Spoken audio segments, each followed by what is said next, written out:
Lulutuin kaya ng mga senador na miyembro ng Committee on Women's, Children, Family Relation, and Gender Equality itong pagpapakontempt kay Pacquiao?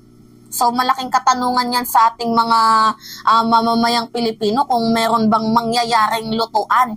Kasi guys, kahit gustong-gusto na at gigil na po itong si Senator Risa Hontiveros na ipakontempt itong si Kibuloy para magkaroon ng arrest warrant at magpakita na din sa Senate hearing, isa po sa nakakalungkot na balita sa ating mga mamamayang Pilipino, yung procedure po ng Senado, which is hindi po to sa atin papabor, pero cross our fingers na sana itong miyembro ng Committee on Women's, Children, Family Relation, and Gender Equality, sana itong miyembro po ng ng institusyon na yan, cross our fingers na sana po ay magdilang anghel tayo na pumabor po sa boto na ipakontempt itong si Pacquiao. Kasi guys, nakalagay kasi dito sa procedure ng contempt, the committee sa section 11 contempt the committee may punish any person for contempt by a vote of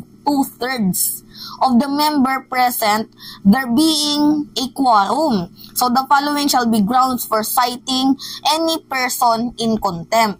So alam nyo naman guys na itong si Senator Risa Hontiveros lang po ang gigil na gigil at interesado dito sa sa kaso na dinudulog sa kanya ng mga kababaihan at yung mga di umani biktima ni Kibuloy, si Senator Risa Hontiveros lang po yung kaisa-isang tao na interesado.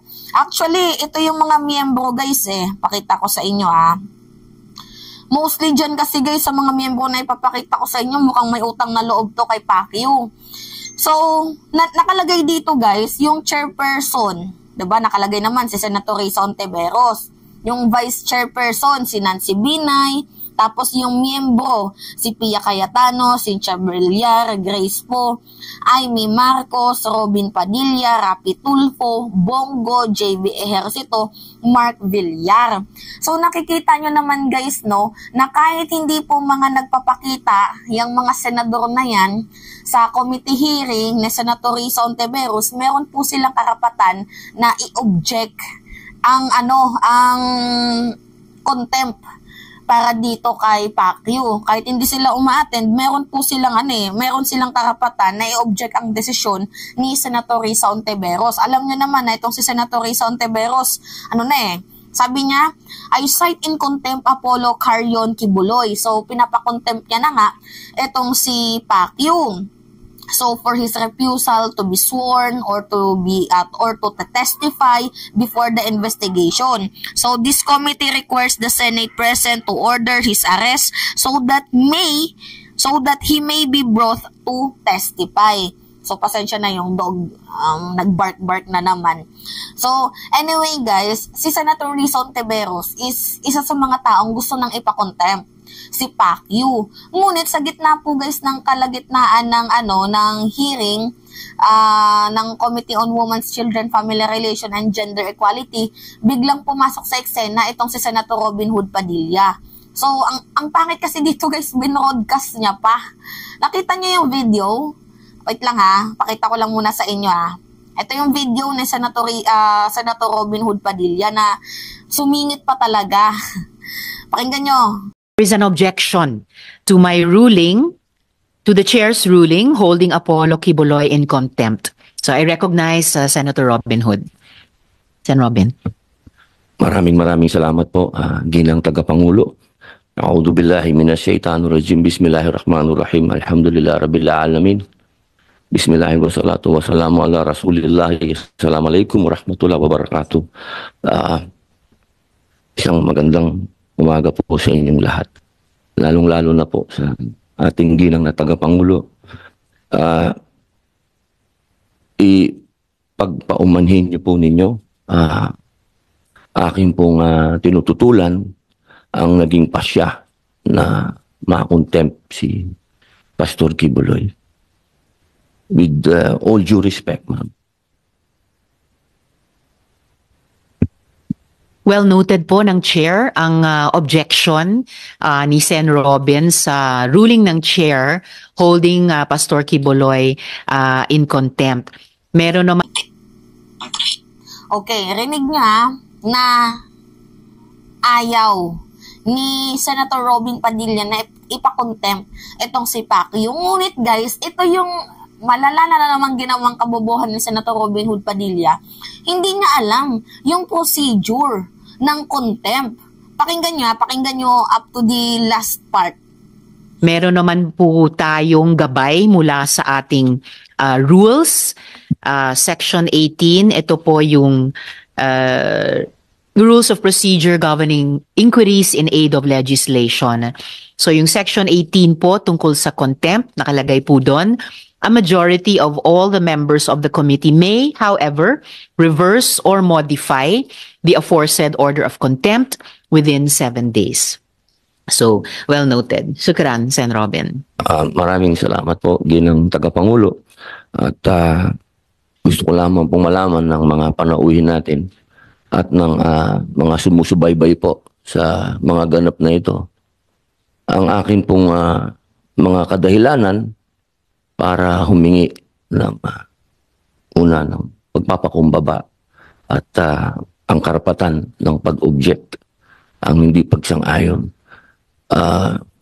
Napag-usapan po namin ito ng mahal na senadora na aking pong ginagalang, sinasaluduhan at palagi ang nagpupugay sa kanyang mga...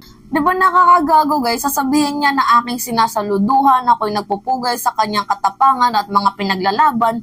Tapos, siya mismo yung desisyon niya, ayaw niyang ipakontempt. Di ba ang double standard?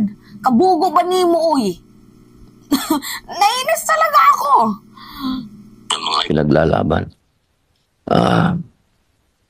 Ako po ay nagpapasalamat muli sa inyo, mahal na ginang tagapangulo, sa pagtanggap po ng aking objection. Maraming salamat po. At sa 7 araw po.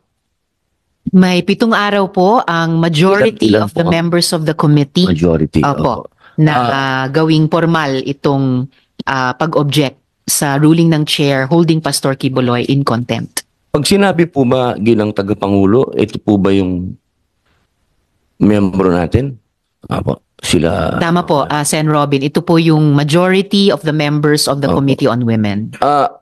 Yun lang pong members lang po, no? Malinaw po, no? Hindi po kasama yung mga leaders. 7. Bali, 6 pa po. Ang nakalagay po sa Section 18, contempt, ay a majority of all the members of the committee. Opo. Okay po. Maraming salamat po ulit. Maraming salamat po. Afwan, Sen. Robin.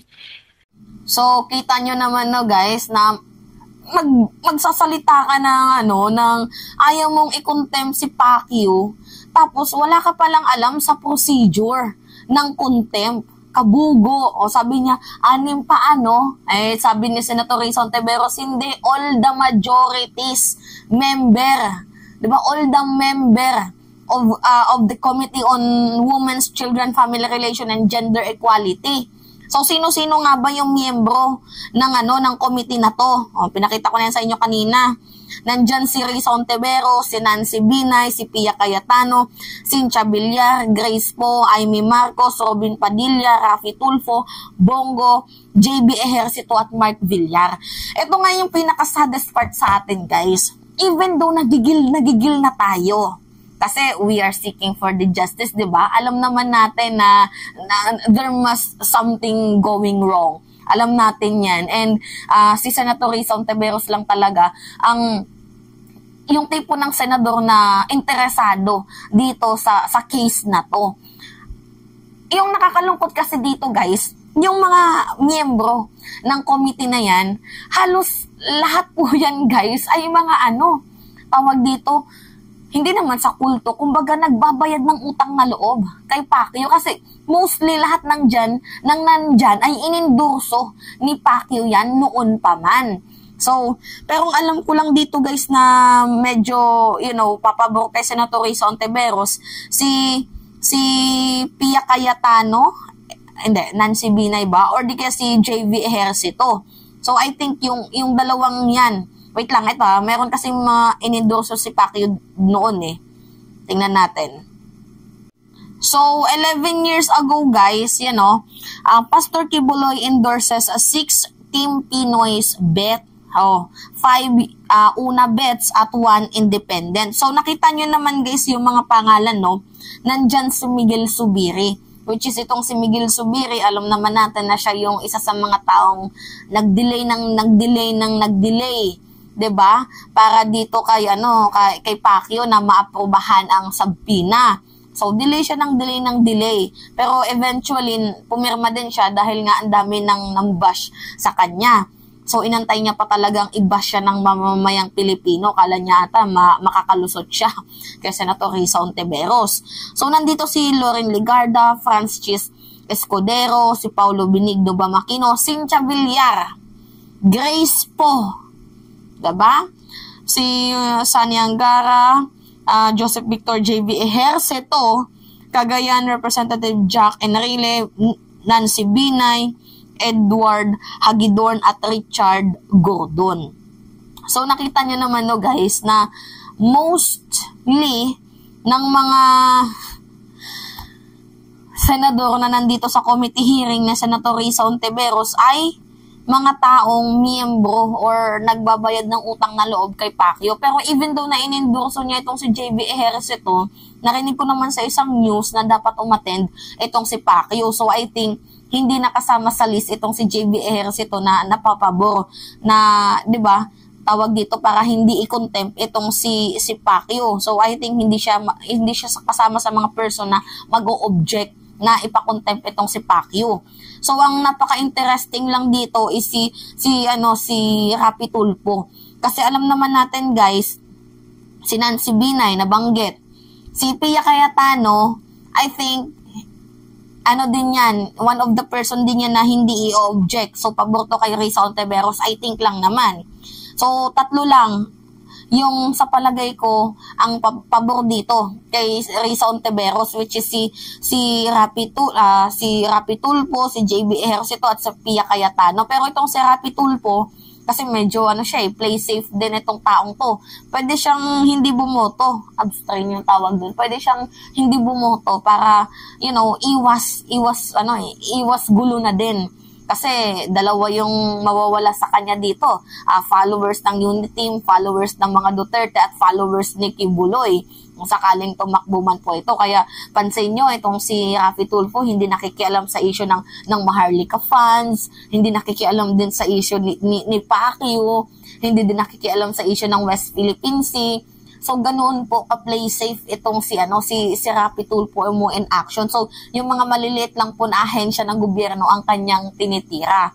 So, ngayon, I think na itong si Rapi Tulfo mukhang mag-abstain to, hindi to boboto. Pero yung dalawang tao na sa palagay ko ay pabor kay Risa Ontiveros, si Pia Cayetano or itong si J.B. Ejercito.